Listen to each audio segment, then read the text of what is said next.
This is Toss Talk, where it's all about yard games, having fun, and what it takes to create social entertainment. With your host and creator, Kelvin, on Toss Tunes Radio.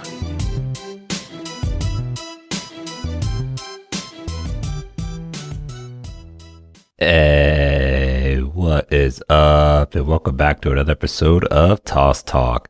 And today we are playing Tic Bag Toe. Yes, this game mixes Cornhole and Tic Tac Toe. Simple as that. It's pretty awesome. The creator, Greg, out of San Jose, California, he is huge in the cornhole scene.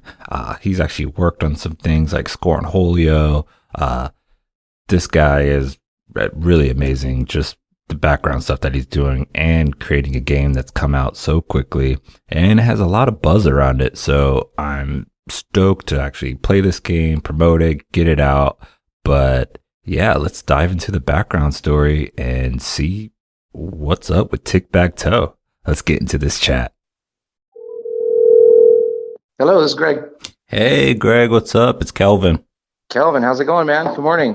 Good morning. How are you doing? I'm doing all right. 8 a.m.'s a little earlier than usual on a Sunday for me, but I got a glass of water and some coffee, so I think I'll be good to go. Thanks for waking up and getting this chat in.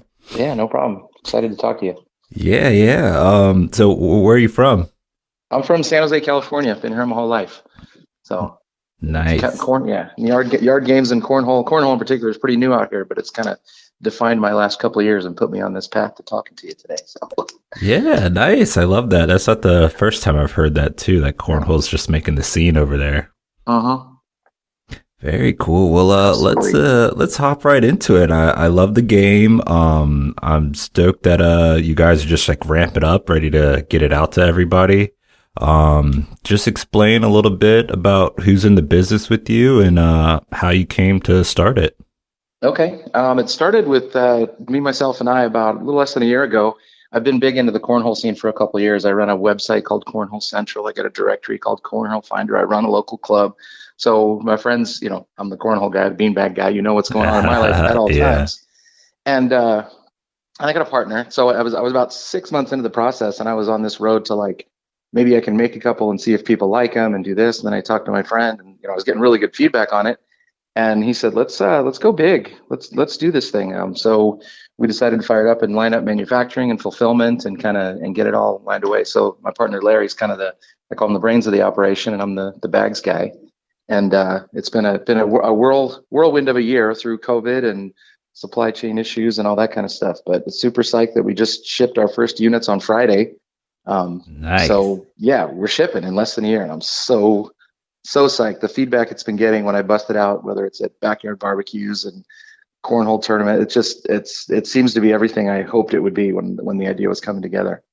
Yeah, I was about to ask, like, how long has it been? It's been like less than a year for you? It's been less than a year. I was doing the math, and I keep thinking like, oh, it was August, and that must have been 2 years ago because COVID has screwed up everything. And then I'm looking at my pictures on my I'm like, no, it has only been 1 year since I had this idea.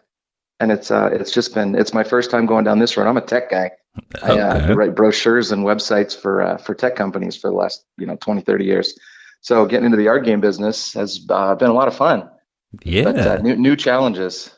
So how long have you been doing the cornhole stuff? You said you manage all of that? Yeah, that's probably about 5 years now, which seems crazy, but yeah, probably about 5 years I've been heavy into it. Dads in the neighborhood started throwing cornhole tournaments as fundraisers for the kids, and some of us figured out we were better than average. So whenever you do that, you try to get people to play more of it. So we fired up a league and been running stuff, and then I got into the website, I think, because that's my jam is marketing. So okay, built a website and just been haven't looked back. Been all about the cornhole for years. Yeah, that's very cool. How many people do you have in your league coming through?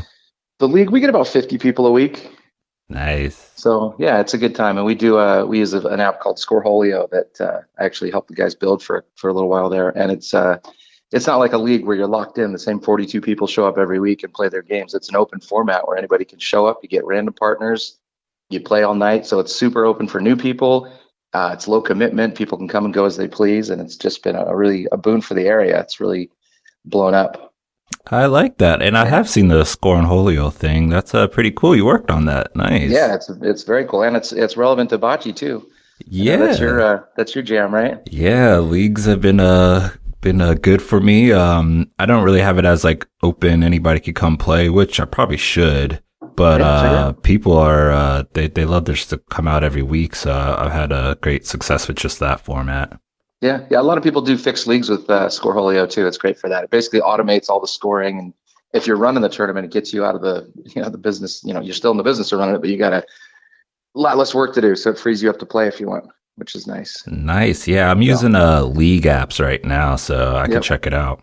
Yeah, check it out. I'll walk you through it. It works well with the league apps. They can do like the scheduling, and then Scoreholio does all the real time and the on-site stuff. Can make life a lot easier for tournament directors. Oh, look at that. Yeah, Nice. it's This is it's perfect. awesome stuff. Yeah, Ben Voodoo came up with this idea, and his partner Nick is a coding wizard, and they've built an app that has really swept cornhole off its feet. It's and they're moving into a lot of other sports now. So I know he'd love to Ve- talk to you about bocce. Very cool. Yeah, I'll look into it.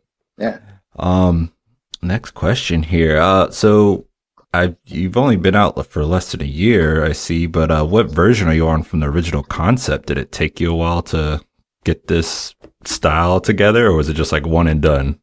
I call it 1B where we're at It right would be. now. All right. I mean, if you look at it from across the yard, it looks exactly the same. It's a tailgate size cornhole board, 2x3 with 9 holes, and the center hole the top center hole is aligned right where a regular cornhole board is. So the task was basically take a cornhole board, add 8 holes in a grid, and figure out a way to lock a puck into place to claim the X or the O. Yeah. So I built the first prototype. I've been building boards for years, so I built the first prototype, monkeyed with some ideas, and for about half the process, we were trying different ways of press fitting the pucks into place. But it's really hard to get a puck not to pop out when a bag lands on it. So Yeah. yeah. So when I was out, I did a road show about a year ago. No, it wasn't a year ago. Jeez, it goes my brain again. It was in March, and I cruised down the Eastern Seaboard, and it was popping out, and I was struggling. I talked to a lot of people, and my guy Matt Moratelli in New Jersey was like, "Hey, what if you had a better way to kind of rotate them and lock them in?" So we came up with a mechanism. My partner Larry's son-in-law is an engineer, Karsten, and he engineered a little system where you push it into place, you rotate it a quarter turn, and it's just locked and loaded. It ain't coming out. So that was Nice. really the game changer that made the game, perfect in my eyes. Which proud father. But so that's the only real difference that we've made is that locking system to make Nice. it a better experience. But other than that, it's my dream. That's awesome. Yeah. Yeah. Dice didn't really take you too many tries. How exactly do you play the game? Just get that out for everybody listening. Yeah. So you've played cornhole, right? Yes. So same basic idea. You and I stand, say, it's 27 feet if you want to do cornhole regulation, but we stand about 10 paces away from the board. You've got 4 bags. I've got 4 bags. We got a friend down at the other board. We're going to take turns, and when we make it through one of the holes, they get claimed with a puck. So say your X is, our friend down there will put an X in the hole, and then I can't get that one anymore. And we're trying to get 3 in a row. Nice. And scene. That's pretty much it. There's nothing fancy beyond that. I mean, then you can get to, say you get, because you might get it pretty quick. Say we'll go best out of 5. If we want it to Yeah. last longer, we could do partners where our partners are down there. We change spots with them after every round. You can set up another board at the other end and play it just like cornhole, where Okay. each board is its own game and you're trying to close it out for the point. Nice. So there's these variations, but really at the end of the day, I did a little 3-panel cartoon on our website to show how it plays. And it's like, take turns throwing bags, get 3 in a row, you won, done. Nice. So, yeah. I do kind of like games a little bit like that are just like simple enough. You don't have too many rules because then you can just like keep getting more rounds in and Yeah. play fast and stuff like that. So it does kind of Yeah. keep the energy up a little bit. Yeah, well, I mean, as far as the rules, when when people are hanging out at a tailgate playing a game, they're going to make up their own rules anyway. Next thing you know, Yeah. there's going to be drinks on the line, that's for sure. And course. I've seen people. They're like we've almost added it to the official rules called rebuttals, where on Okay. the last bag of the game, if I make it into a hole that wins it for me, you can say I'm going to drain it, and you put it in the same hole, it cancels me out, and we keep going. Yeah, that So there has to be a that's- rebuttal. yeah, got to be rebuttals, exactly. So all kinds of variations, and then like I said, you could play best out of 7, best out of 123, or just do it as quick games. Set it up at the tailgate, and you can have games going in 4 or 5 minutes. So you get turnover. Everybody gets to play, unlike Cornhole, which will tie things up for 20 minutes. Yeah. So you can really scale it to the kind of event and competition and people you got, because some people won't give up their space on the board. So. No, that's very cool. I was trying to start a yard games league, and all the different games that you would come and play, like you'd play, like cornhole that night or bocce that night, and whichever game you're playing, you're either playing like 3 out of 5 or like best out of 7, best out of 5, stuff like that. So. Yep, I love it. Yeah. Gotta get Tic Bag Toe in that mix. Yes. Where are you getting the games manufactured, or where they're being built? We're having them manufactured overseas right now. We talked to a number of cornhole manufacturers here and elsewhere, and just couldn't find any way to get it made stateside in any way that made sense. So they're being made overseas. We have a fulfillment center in San Bernardino. Right now we got a warehouse set up, and we're shipping them from there. And we're looking at getting fulfillment in Pennsylvania too. So okay. What would you say would be the most difficult part of setting up that whole supply chain and distribution for yourself? Like something that was just random that you had to learn? Well, it wasn't. I mean, it was basically the shipping piece of the puzzle. Getting things shipped from overseas, especially right now. I don't know if you follow the news on this, but it's been an absolute nightmare for supply chains. It has been. Oh, like perfect storm kind of stuff. People are like, experts we haven't seen this in 20 years. I'm like, great. So we got to, stumble through the process during that, which added about a month to our process. I'm pretty psyched though. We had said we wanted to get them shipping in summer 2021, and they just went out the door. So I know we're not early. So we're 1 month into the summer and we shipped them. Hey, so that's good. Given everything we had to learn, and when we came to the table, and the global shipping supply chain catastrophe, boats getting stuck in canals and stuff, I'm super psyched that we shipped them out, and just absolutely can't wait to see them in people's yards. That is awesome. Yeah, congratulations on that. And thank you. Yeah, that whole process has been crazy because, as you know, I'm doing the whole Tumbler thing. So that is, we're closely looking at that as well. So yeah, I want to check those out. I heard the commercial the other day, and I was like, that sounds like something I need in my life. Yes. Yeah, it has been a cool process actually getting that all together and all the details that go with it. But I'm stoked on it. Do you do customs? Can we throw some Tic Bag Toe logos on them?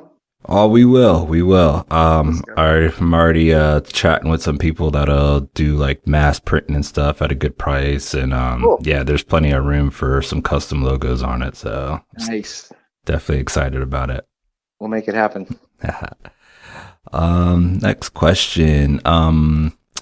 What is a misconception that people have when they come and see the game? I mean, it's pretty simple, but do people walk up and say some random things about it?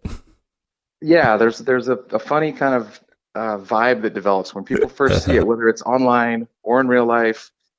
Everybody walks up, they go, "Oh, either that'd be great for the kids, or that'd be great for the wives during the tournaments," and like some form of like, "Oh, this looks like a plaything versus a serious game." They go, "Oh yeah, this will be easier for the kids." I'm like, and they're not wrong. It's fantastic for kids and non-cornhole players.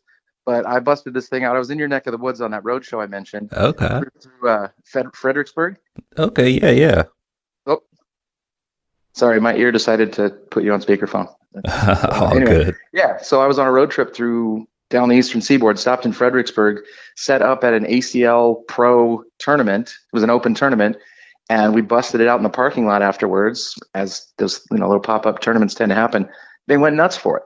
So we had literally the best cornhole players in the world were going back and forth on this thing, and run it back. Let's go. No, you didn't. I mean, just like the smack talk fires up and they start playing it, and they were having as much fun. I mean, it was just phenomenal. And I say that every time, like you put, give two dudes a couple beers in a game and it's going to get competitive. Yes. And, and cornhole is great. That's, that's fantastic. But this is like horses to basketball. Tic Bag Toe is to cornhole. Yeah. It's the same exact skill set, but it's faster. It's more creative. You can do different things. It's just it's a wild ride. And we throw 2 or 3 bags, and all of a sudden we're at there's one hole that either of us can make to either block or win. So you don't have long stretches of trying to score and come back. It's just boom, boom, boom. Oh crap! You got me on the ropes. Let's see what we can do here.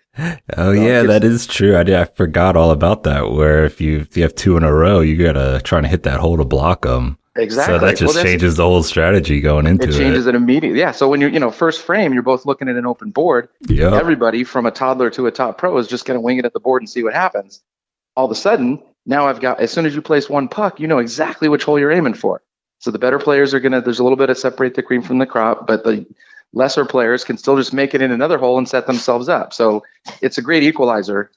It's great for kids. It's great for pros. It's a good equalizer because I've seen 12-year-olds walk up with their dad in his cornhole jersey and, they've never scored a point on him. And all of a sudden they're hanging with him in a game of Tic Bag Toe because they can get one in accidentally made the middle square. There you go, Pops. What are you going to do now? Yeah, it's so funny. I love asking that question because people just love to make judgments about games before they even really try to play it. Yeah. And then once they play it, they're like, oh my God, I love this game. It's like, yeah, just hop on and play. Like you're already interested. You're here looking at it. Like, yep. Yeah. And the other one is there's a game in the 60s called Toss Across. You ever heard of that? I don't believe so. No. It's kind of a cousin and yeah. Predecessor. It's like, so basically it's a 18-inch by 18-inch game, and there's these little 2-inch bags, and you throw them at the board, and it hits these things, and they flip around, and they either land on X or yes, O or nothing. I know. Yeah, I know what you're talking about. So a lot of people go, "Oh, this looks like that," and I'm like, that's it's fine for what it is, but that's really like a game for very little kids because you hit it, you don't know where the thing's going to end up, so there's no luck to it. True. It's tiny. It's not something you're going to set up at a tailgate or in the yard. It's like a tabletop game. Keeps turning around, so you have to keep turning it, and yeah. Exactly. So it doesn't have nearly the strategy and everything. So I always like to say, like, that's a great game, but trust me, try this. It's very different. Yeah, and it doesn't look as cool. Like I like games that look nice. Got to be aesthetically pleasing. Yeah, we did a lot of work to dial in the design. We wanted it to have the nice bright colors because it's out there on beaches and tailgates, and it's got this kind of sunset color palette. And yeah, we wanted to go high end on this sucker. So we're really proud of how the game came together. Yeah, it's very cool. Well, congratulations on that because it's tough just getting a product out there and doing it as fast as you can. And it seems like you have a good little following going on. So I just want to say congrats on that. Yeah, thank you very much. Appreciate it. All right, guys. I hope you're enjoying the show so far. We'll be right back after this short break. Hey, I just want to take a quick moment to thank one of our show's sponsors. That is Knockem Games.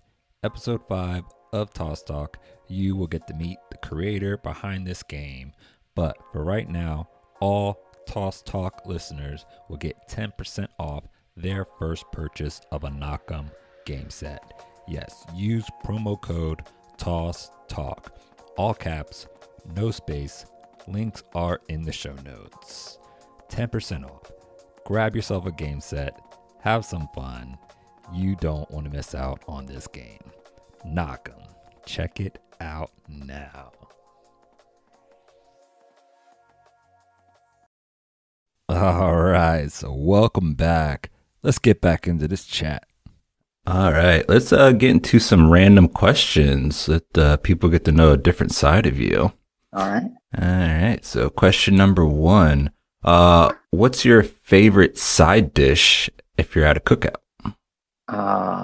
So I have a little creation that I made up probably 20 years ago now that is my party bring, and it's called Pineapple. And what you do is you cut up a pineapple, soak it in Malibu rum overnight, and then you got a tropical treat the next day. It's in the fridge, it's nice and cool, you got toothpicks in there, and it's just delicious. And all you got to do is make sure the kids know that pineapple's not for them. I love that. It's very popular. Yeah. Nice. It's summertime. I'm going to try that now. Yeah. Gosh. You can also generally take it into stadiums too. Actually, these days, I don't know, but it was a while. We came up with it trying to get the vodka, the rum part of it into the stadium. And they just look at, you're bringing pineapple into the game. How cute. We're like, yep. Yeah. See here. I've had a lot of soaked fruit, but I really don't even think I've had soaked pineapple. Interesting. There you go. Put it on your to-do list. Nice. I love that. Question number 2. Okay. What's your favorite backyard game to play besides your game? I think you could guess cornhole. I just dove all into that. That's I've been tailgating for years, and we kind of played whatever came up. But when I kind of dove into cornhole and realized it goes to the top level. I mean, it's on ESPN these days. They're talking about getting the Olympics. It's got all that, but it starts at such an accessible game. It's just been I don't know if this sounds cheesy, but it's become a big part of my life. The community that it's built, the community, dived in and come up with ways to serve the community and play it. And it's just been, cornhole by a country mile. I do love that. And the more like I've been, doing this and then talking with some cornhole players and, just seeing how the game has evolved and everything, I do have a better appreciation for it. At first I was just like, it's just so simple, but like now seeing some top level players and really getting it in the hole every time, it's like, it really is a skill set. And those guys. Yeah. I like that it's being pushed so much right now and being on ESPN. So it is good for the yard game community in general. Yeah. Well, when you watch it, you'll see the concept is simple, but when you start seeing the top pros and they're placing good blockers, and then the airmails over the top. And the biggest thing these days is the bags are so, they're just becoming so specialized. These guys can bend their bag like a golf. These are like golfers at this point. They can fade it and slice it and do whatever they want. They can even roll it now. That's the big deal the last couple of years. I didn't even, oh, it's nuts. I didn't even realize how much bags cost and how much of like a whole like bag influence there is going on right now. Like people are getting like specialty bags and stuff like that. I'm like, this is pretty cool actually. Yep. Yeah, dozens of makers. There's still some big dogs, but dozens of makers are popping up and they're saying, I think I could do a better fill, a better fabric, a better something. And talk about buzz. They get a couple pros win a couple events with their events and like boom, that's the hot bag and people are paying hundreds on the aftermarket for these things. Oh my god. For the rare bags. Yes, I know. Yeah. That's crazy. Yeah, but what's nice though, I always like to tell people the big dogs, the bags that you see thrown on ESPN, you can still get a set for $60. Yeah. So while it's people are paying hundreds and they get all fired up, it really doesn't cost any more to play cornhole anymore because the All Cornhole, the Reynolds, the Local, the Titan, like these guys, they're still selling their bags for $60 a set. So you don't need to pay the big money for those to get the same bags you see on ESPN. That's true. And it's a little bit like, like golfing in a sense where like all these brand new clubs come out all the time and people are trying to get them. But it's like, last 2 years ago model is still just as great. Like exactly. Yeah. People get so sucked up into that hype, but you're right. Like a 10-year-old set of ping cavity backs is going to be money. Like you don't need the newest, latest. But if, the pros, they want to squeeze out every ounce of performance or people that want to play like the pros. And a lot of it's, how do I want people to see me? I want to step up with a set of bags that's going to make people jaw drop. So there's a lot of ego involved and refinement, but it's an interesting space to be a part of for sure. Yeah. I love that whole part of it.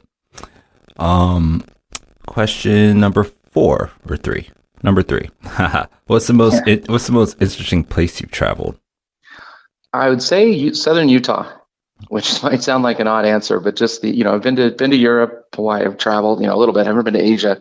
I'm sure that would overtake it quickly, but Southern Utah, just the Arches National Park, Bryce Canyon, Zion, like just the landscape down there is just utterly amazing. I don't know if you've had a chance to get there, but I have not, but it's stunning. Yeah. Yeah. Did you do like a lot of hiking and stuff or? Yep. Just day hiking. I'm not a hardcore backpacker or anything like that, but just funnest trip I think was probably about 6 months ago. I took my son on an RV trip and we drove around from, I'll hit all those parks that I just mentioned and Grand Canyon and just kind of cruise the area. And it's amazing. Every day you wake up with a new sunset and the rock formations and everything are just stunning. Nice. So, not so much culture, but as far as Mother Earth stuff, it's off the charts. I know. I was thinking of some places to travel here soon, and I was like, "There's like a lot of places I haven't been to just in the U.S." I'm like, I just need to travel around here.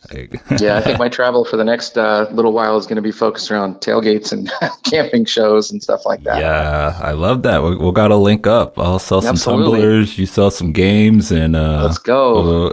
We'll just travel around. Tailgate our way through the ACC, hit the SEC. Let's go. Yes, I love it. What's your school? You support a college? I do not, cause I played soccer at Wesleyan, so I did like a D3 school, so I wasn't really like into like a big school or anything like that. And, I watch a lot of soccer, so I wasn't super into football or anything, so never really jumped on a school, but let's tailgate some MLS games. Yeah, I know. Oh my God. That's a fun, cause you know what? Even the MLS have picked up kind of the Latin American, that European, where they all have their like hardcore I don't know what they call them even, the crews. Yep. that is with the drums and the chants and everything. I'm like, that is the coolest thing going in sports. I love that. Yes, yeah, they've gotten a lot of people to come out to those games too. It's crazy. Yep. And they're nuts. Like stand the whole game, chant, sing, like it's a full on European, Latin American experience inside a US city. Like it's just, I love that part. Yeah, there's even like celebrities like going to games and being in the crowd and everything. I'm like, this is just awesome. I love this. And you know what else those crews do before the game? Oh, the tailgate. Tailgate. Of course. Yeah. So I'm down. Let's go see some MLS games. Let's go. Next question. Name a hobby that you no longer do anymore. I struggled with this one because haven't had a lot of hobbies in my life. I play volleyball, cornhole, and that kind of stuff. The hobby that I've really dropped lately has been watching TV, which I just haven't had time for it. I used to be, I was all in on Game of Thrones and The Wire and watching all the shows and binge watching them. And these days, I just don't turn my TV on anymore. So I don't know if that counts as a hobby, but it's definitely something that I've dropped. I mean, it's a habit, kind of like a thing. But with so many shows on these days, like I can't see how you can like be into like just glued to the TV these days. Exactly. Yeah. And when you start a business, you're definitely going to be doing other things. So exactly. Yep. Yeah. There's such good content out. There's great shows. It's a great time to be a TV addict, but I don't have time for it. But I can still kind of cherry the on-demand stuff. It's like, I want to watch Loki. Boom, pop in there. Boom, boom, boom. But you can treat it like something that you're like almost like reading a book versus sitting there, taking in whatever's queued up next. So. Yeah. On a side note, Loki was amazing, actually. Like, that was good stuff. Yep. And now as I'm saying, I gave up TV. I'm like, you know what? The Olympics are on. I got to go watch me some TV. I love watching the volleyball, the swimming, all that good stuff. Yes. Olympics are on right now. Some good stuff.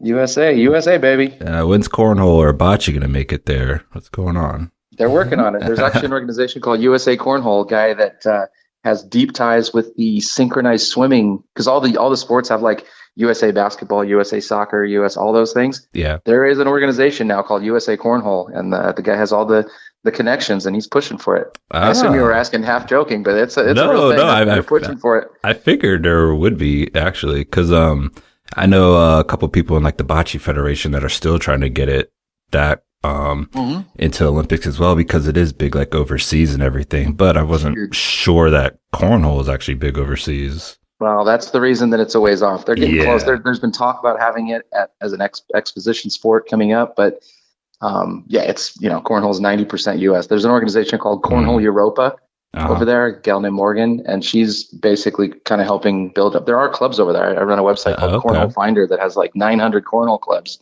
I think we got 15 across Europe now. Nice. So it doesn't not exist there, but it's not huge yet. So I think that the Olympic Committee probably needs respectable teams in different countries. It's still funny to me because as big as we think cornhole is, and even I still get it with bocce ball as big as I think it is, there's still a lot of people that kind of don't know what cornhole is or don't really play it. And you still get those like, how do you do this? What is this game? I'm like, that's what I always tell people. Yeah. Like what? Well, that's what's crazy. Like, especially in cornhole, like when you play a sport as long as you do that has that name in particular, you bring it up in general conversation. Half the people in the room are going to look at you. What did you just say? Yeah. Cornhole, it's like the beanbag game. The beanbag game. Oh, okay, I get it. And then you realize that like when you get into a world like this, everybody calls it cornhole, and then play all the time and they know it. But you meet, general population and they're calling it bags or something else, or bigs. Good for the Midwest accent on that one, bigs. Yeah. Oh man. All right. Well, since you aren't watching any more TV, what's the most influential book you've read? Actually, on that same RV trip, I hadn't made this connection before.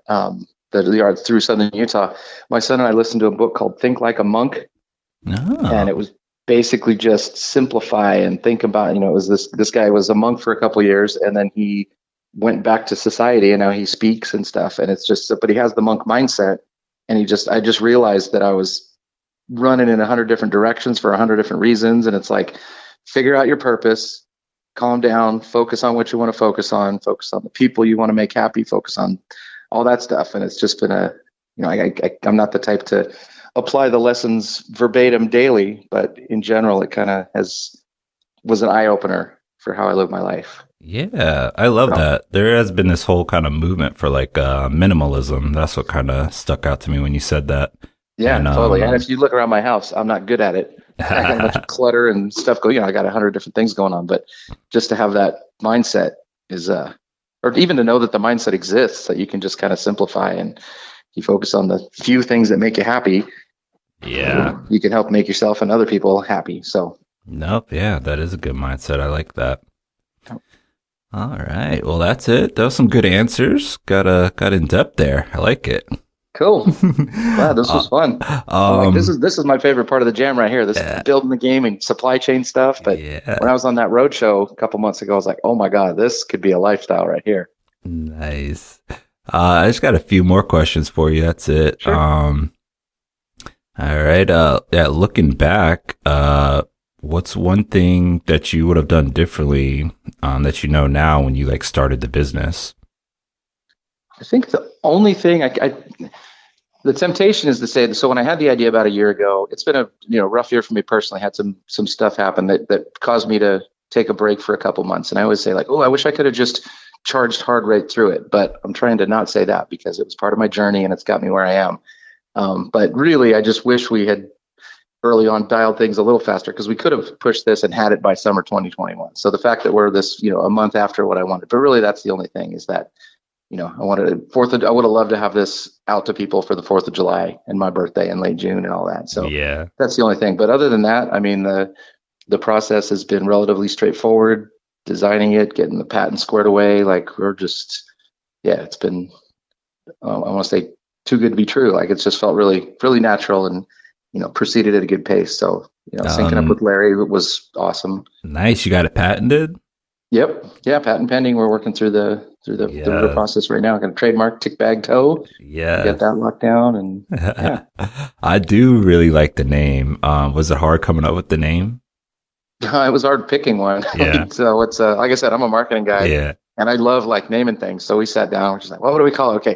Tic Tac Toss, Tic Tac Bag, Tic Tac. We must come up with 100 different options between the word bag, the word throw rhymes with toe, the word toss starts with a T. So all the opportunities for rhyming and alliteration were just all over the place. But settled on. I like Tic Bag Toe because it's got the 3 letters. So you stack it up. The logo is a grid. Mm-hmm. Tic Bag Toe. So you end up with a logo that literally shows the game. It's got a bag flying across the middle, and yeah.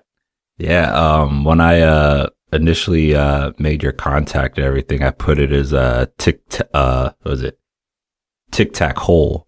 Tic Tac Hole. Yep. Yeah. That was on the list. And then I looked back at it, I was like, hold on, that's actually not the name. But I do like I like both these names. You probably had a lot of them. That was definitely on the list. It's funny. It's like Tic Bag Toe, just because Tic Tac Toe, dude, that's been in your brain's library of words since you were 4, right? So everybody knows Tic Tac Toe, Tic Tac Toe. Yeah. So then it's a bit of a tongue twister at first, but then once you start saying it, Tic Bag Toe. Mm-hmm. And that's what I liked about it. It's the same rhythm, it's the same sound. It's like, So I'm really, really happy with the name, and I designed the logo myself, and I kept thinking maybe we should get a real designer to fix this thing up. Like, nope, I'm happy. Let's go. Nice. I like that. Last couple questions here. What are you currently excited about coming up? I know you kind of mentioned that you're getting distribution out, but anything else coming up for the business? That's the massive thing is like I keep telling people, like, I don't know what my next 6 days are going to look like, let alone my 6 months. We literally have been, I've been showing off the prototype for, 9 months now at different events. We hosted a little video and, video party basically to get the footage for the thing. And I've seen it played, but I'm pretty much always there. So I'm so excited to see this thing in the wild and to hear reports from friends and see the pictures of different families, having fun. And that's just the monster for me right now is see this thing in the wild and see what the uptake is like and just hope and pray that everybody loves it as much as I think they will. Yeah. And then have fun, touring the country and hitting tailgates and tournaments and all kinds of stuff and seeing what people think. So it's I hear you. I can't wait to get it out as well. I mean, I have so many games that I bring out and play these days that it is fun. I feel like I'm just an ambassador to all these games. So that's awesome. I love it. Yeah, that's great. Last question here. As a yard game entrepreneur, what is your mantra or quote or inspiration that you're living by that gets you excited to sell Tic Bag Toe every single day? Yeah, well, I have two. The first one is kind of more in line with the yard game thing, and it's a long-standing motto that I've had. Everybody was always. I've been a big tailgate guy for years, and I'm a San Jose State guy. We don't have the biggest football in the program in the year. We did almost go undefeated this year, but Nice. but generally speaking, I was the big fish in a small tailgate scene, and everybody's, oh, your tailgates are the best. How do you do it? I'm like, the people make the party. You get a bunch of good people together, give them something to do. That's what makes a good party. Food will come together, drink, everything else will happen, but people make the party. So that's always been my goal, is to get good people together. I like And that. and the one that's it tied back to the book that I talked about earlier. The other, I should have a better quote out of the book, but just the name of the book, Think Like a Monk, has kind of stuck with me. Like when I'm feeling frazzled and going a million miles an hour because I run real hot. Call it redlining, when I got 18 different ideas buzzing at the same time, and I go, okay, chill out, think like a monk. Let's focus on the fact that the big thing that's happening right now is X, and that's what you need to achieve success on. So that's been a big, for a guy who can have frenetic energy and wants to bring people together to party all the time. Sometimes I need to think like a monk and just make things happen. So those two are balancing each other nicely right now. I love that. Those are perfect, man, because I feel you on that. Just doing a bunch of things a million miles an hour, and you just need to think like a monk. Just slow down a little bit, focus on what you need to do, get it done. Yeah, I think we're birds of a feather in terms of that. When I was looking up Toss Talk, Toss Yard, I'm like, oh, this guy's got stuff going on. So many things, I know. Yeah. Good stuff, though.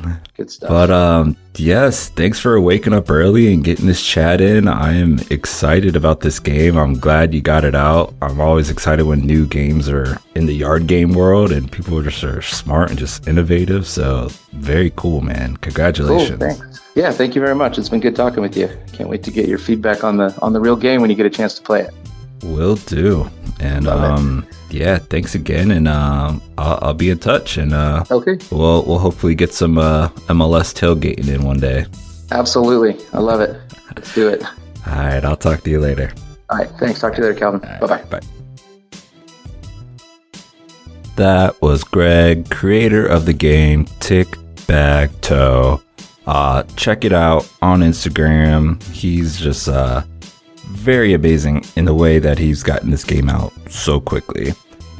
Normally it takes a little bit longer, but this is just really cool and exciting. That's bringing new games to the yard game scene.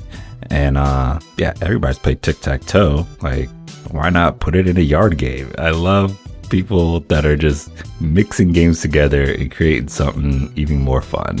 So check him out. Check out the game. Links are in the show notes. Grab yourself a set. And yeah, like I said, I'll have some more games coming up for you guys. I still can't believe how there's so many yard games coming out and even more on the way. I have a long list of people to get to. If you know of anybody creating games, any more games, hit me up. I'd love to chat with them. And I'll catch you guys in the next one. Peace.